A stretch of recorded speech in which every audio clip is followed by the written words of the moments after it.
6 minutos pasan de las 11, lo anunciamos, está Eduardo Levi Cellati con nosotros, muy sucintamente porque tiene un currículo muy impresionante, es profesor plenario de la Universidad Torcuato Di Tella, investigador del CONICET y principal del CONICET, asesor de gobierno, de organismos multilaterales, es ingeniero civil, es economista, es escritor además, y bueno, y tiene la amabilidad de estar hoy con nosotros.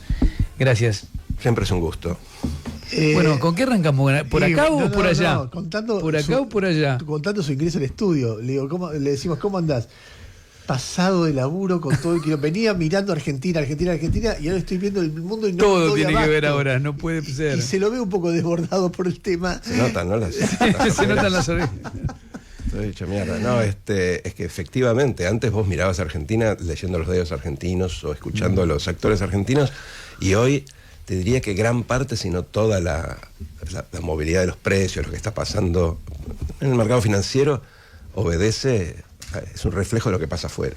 Y afuera, como la mayoría de los inversores están en pánico y están soltando activos de riesgo, Argentina es un país cuyos activos son todos de riesgo, es decir, de alto riesgo y alto retorno, sufre porque es parte del paquete de los activos que los inversores tratan de, por lo menos, reducir o acortar su posición. Entonces, los bonos caen, la posibilidad de que vengan inversiones se achica, la moneda, que es una moneda de riesgo, una moneda emergente, tiene más presión a devaluarse, y ahora no es culpa del gobierno, básicamente que veníamos jugando al fleje y este shock nos dio justo en la línea de flotación. ¿Y qué ves? ¿Cómo sigue esta historia? Porque en principio, nada, uno se levanta a la mañana y vos ves, bueno, Trump le sube los aranceles a China, China responde, ahora la Unión Europea aprobó el primer paquete de aranceles contra Trump. Digo, esta escalada... Están todos esperando a ver quién recula. La respuesta corta a tu pregunta es nadie sabe cómo sigue. Si vos lees a los especialistas, las opiniones difieren. Hay gente que dice que Trump está mucho más convencido hoy de lo que estaba antes y que es impermeable a las presiones de sus propios financistas y de su propio partido. Eso sería grave porque implica que vamos a tener una guerra hasta el final, que, para dar una idea a los oyentes, es parecido a una pandemia, porque finalmente lo que está sucediendo ahora es un shock de oferta. Es decir, Trump quiere desarmar la globalización. La globalización es una empresa que produce en 3 países y quiere que 2 de esos 3 países, lo que está en esos países, pase a Estados Unidos. Eso no va a ocurrir porque nadie sabe dónde va a estacionarse esta situación, entonces nadie va a invertir en esta relocalización sabiendo que después los aranceles pueden bajar. Pero tampoco vas a poder tener el mismo tipo de comercio con este nivel de aranceles, que es prohibitivo, sobre todo en el caso del sudeste asiático. Entonces vas a tener menos producción, como en la pandemia. Es una depresión global, posiblemente con inflación, porque el impacto de los aranceles, es subir los precios del consumo doméstico. Así que es una tormenta perfecta. Ahora, hay mucha gente que espera que, a la luz de los obvios costos económicos y del malestar social, que esto va a cambiar, alguien recule, que Trump diga, o el partido regulado diga, perdimos las elecciones de medio término, los demócratas no van a ganar. Pero falta un montón para... Bueno, pero ya hay varios que están diciendo, con esto perdimos la elección de medio término, porque hay que anticipar, la elección es el año que viene, en Estados Unidos. Y la inflación, que todavía no la ves, pero que claramente, ¿cuánto va a salir el producto chino en Estados Unidos? ¿Cuánto va a salir el Apple? El iPhone, perdón. Esa inflación cambia completamente la composición del voto en Estados Unidos, porque fue básicamente el primer motor del cambio hacia Trump. Entonces ya hay protestas. Lo que pasa es que Trump no necesariamente tiene que responder. Es un tipo que viene de afuera del partido, no tiene sucesión, este es su último round. Entonces la duda es si él va a escuchar. Él cree que, perdón, porque yo me intento poner en la cabeza, y es casi imposible, pero digo, esta movida que genera Trump tiene un costo, en principio, como lo están contando todos, en la opinión pública norteamericana. Y sin embargo, él, ayer, en la cantidad de cosas que dijo, yo soy el presidente de los trabajadores, no soy el presidente de Wall Street. No sé. Bueno, eso lo dice como una manera de decir, no me preocupan los mercados, no me preocupa el Wall Street, me preocupa el Main Street, que es la expresión gringa. Sí. Me preocupa la calle, no me preocupa la city. ¿Y la gente pero la gente todavía no dice nada, la gente en general no dice, porque no tiene una voz organizada, eventualmente lo diría con el voto, pero la imagen sí está cayendo muy levemente, y cuando los precios empiezan a subir, o cuando vean que las empresas que vuelven sin los trabajos, no te olvides que los trabajos que quieren reimportar Trump son los de los sweatshops, o sea, son trabajadores textiles. Hay un clic que mandaron los chinos hace poco en Twitter, en donde hacían, con inteligencia artificial, ponían a un montón de gordos americanos trabajando de costureras en una fábrica, se hacían mix, en una fábrica de Camboya. Son trabajos que nadie en Estados Unidos realmente quiere. Entonces, cuando Estados Unidos, los votantes de Trump que esperaban una especie de reindustrialización, vean que nada de eso sucede, bueno, van a empezar a dudar. Y al final del día, con que cambien 3, 4, 5% del voto en Estados Unidos, cambia el gobierno. O sea, siempre son muy parejos. Fíjate que no ganó por 20%. Sí, son parejos. Si haces una calamidad, por ahí pasan a ser desparejos. Pregunta, el otro día decía Jaime Bailey, en una editorial, como siempre, muy vistosa de las editoriales de él gastaba a sus amigos millonarios que le decían zurdo por no apoyar a Trump. Y después los gastaba porque le habían aconsejado estos meses invertir en la bolsa. Y él decía, es un proteccionista, se va a caer todo, le decía él. Bueno, y lo que está pasando.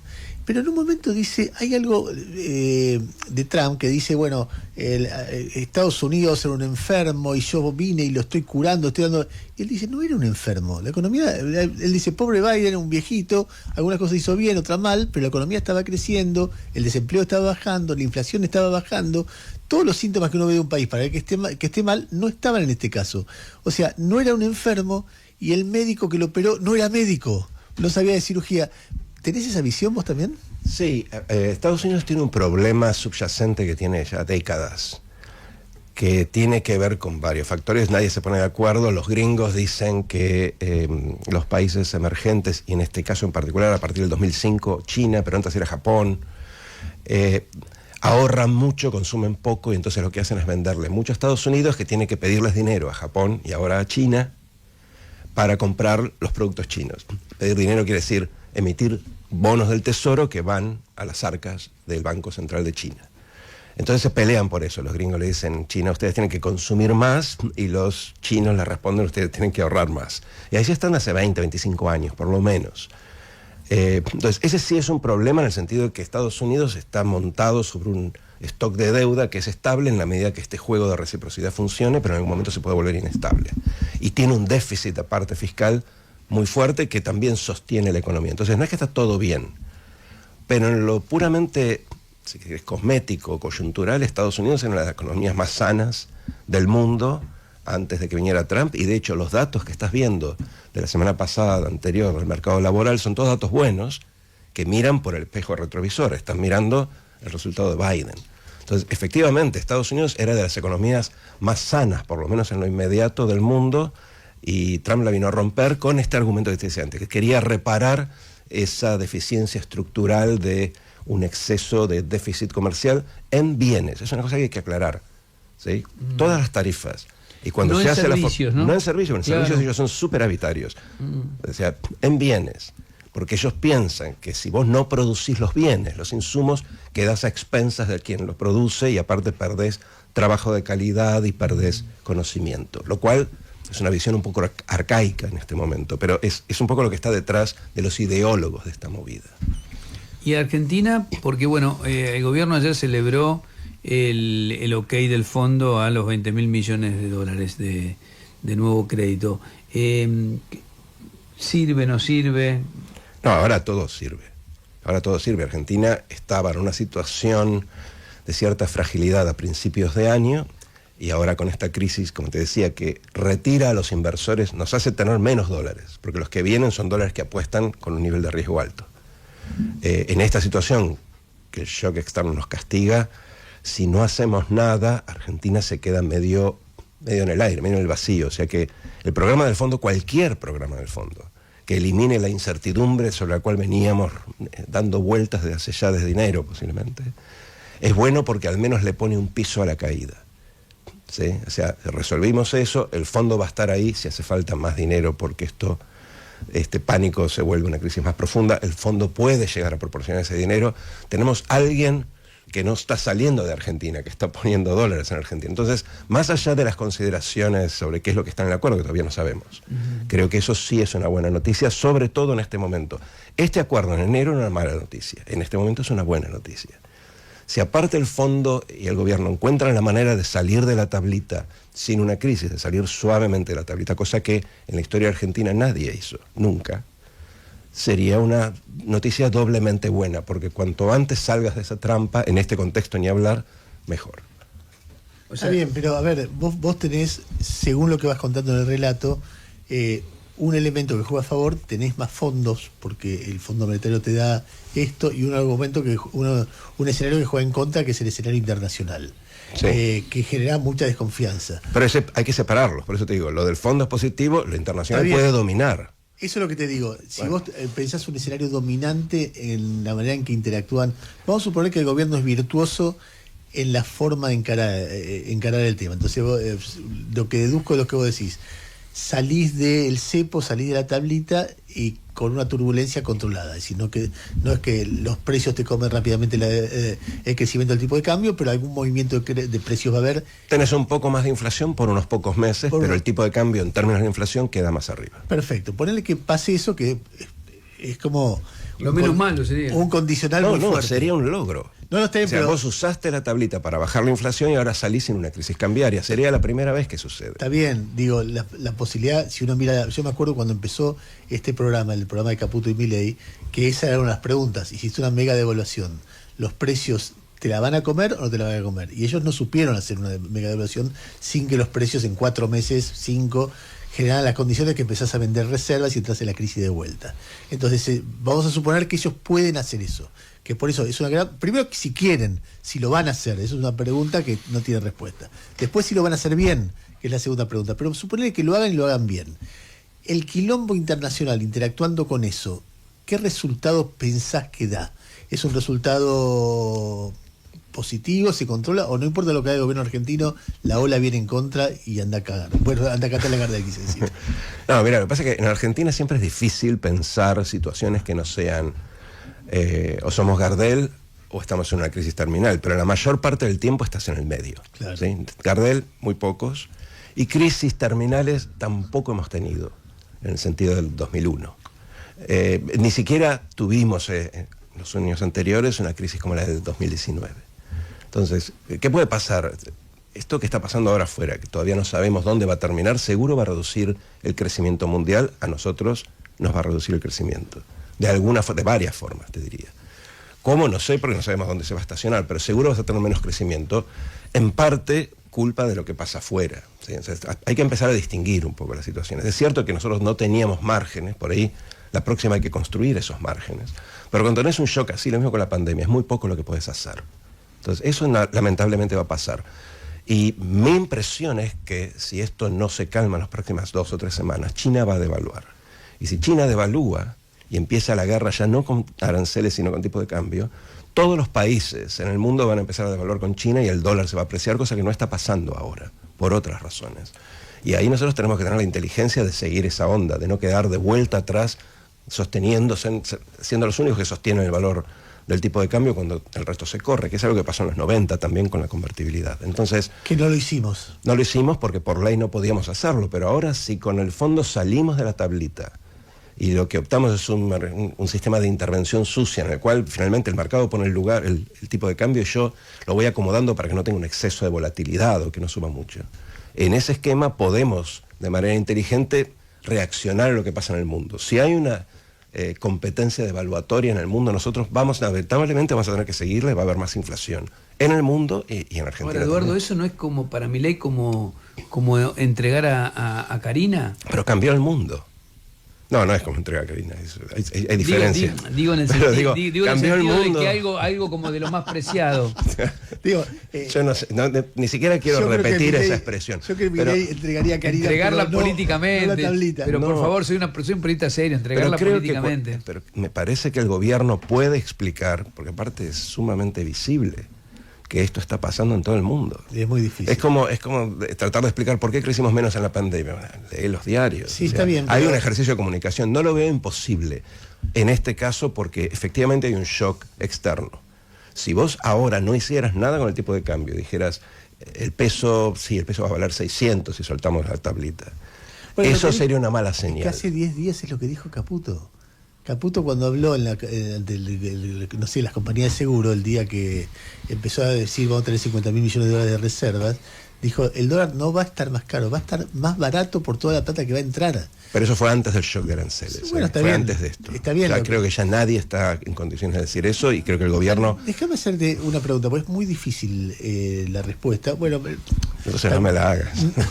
Sí, es difícil. No, pero hacemos una fácil. sirve como ejercicio hacer preguntas para pensar dilemas que hay. Lo que vos ves del gobierno, de Caputo por un lado y de Milei, que son dos respuestas distintas. Es distinto Milei que Caputo. Seguramente muchas cosas han pensado distinto, tiene otra experiencia, tiene otra forma de involucrarse personalmente con los temas. A uno se le juega mucho el ego en su debate con economistas que él sintió que no lo respetaban como merecía. El otro es un tipo práctico que está tratando de resolver las cosas. Bueno, ¿vos crees que ellos están en condiciones, tienen las herramientas emotivas, intelectuales, dado lo que ves públicamente, para seguir el camino que vos sugerís? Es decir, salir de la tablita, devaluar si los demás devalúan, aplicar una mirada, desde la mirada ortodoxa, congruente, o ves un quilombo ahí que no se van a animar a hacerlo? Hay más actores ahí. Para empezar está el fondo. El fondo viene pidiendo la flexibilización de la tablita desde el año pasado, creo. Y hoy la necesidad de Argentina de cerrar este acuerdo, que como digo sería una noticia positiva si lo anuncian esta semana, lo obliga al gobierno a tener más flexibilidad, porque si no el fondo simplemente no les iba a dar el dinero adicional. Obviamente el dinero para refinanciar se los iba a dar, porque el ajuste fiscal se hizo y se cumplieron con las metas, pero no el dinero adicional que necesitaban por el tema cambiario. Entonces el fondo también de alguna forma te condiciona.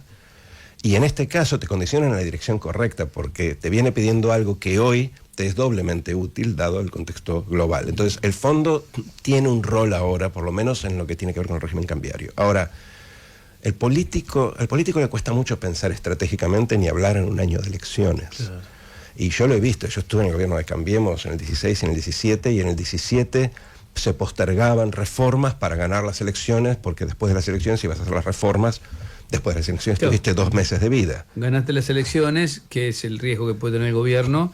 Hay que mirarse en el espejo del macrismo. Pero también pasó con el menemismo. Cavallo insiste que tenías que haber salido en el año 96, cuando Cavallo, no sé cómo fue esto, entre telón interno, pero me imagino que Cavallo debe haber hecho en un momento a Menem, tenemos que salir, y Menem le dijo, tenés que salir vos.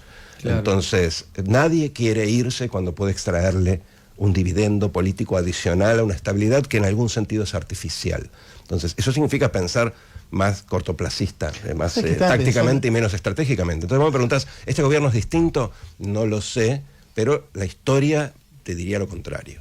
Estaba pensando que es la mentalidad de los inversores financieros también, que ganan con un bono y dice, y dale un poquito más, y dale un poquito más. Digo, mirá que se puede caer, mirá que se puede caer. Y cuando se derrumbe, dice, pucha, como que apostás a una ficha y bueno, te rindió el dólar barato. A Menem le rindió muchísimo, era Gardel.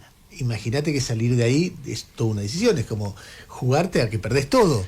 Pero bueno, aparte estás en un momento donde sos el campeón, todo te sale bien. Mira, te doy un ejemplo para no concentrarnos tanto en el gobierno, para ver que hay un patrón. Claro. En el 2016 Cambiemos pensó una reforma previsional e hizo una ley de reparación histórica. Tenía que haber dado las dos juntas. La reforma era piantavotos, la reparación era sumavotos. Cancelalas, aprovecha una y hace la otra. Hace un mal trago en algún momento inicial.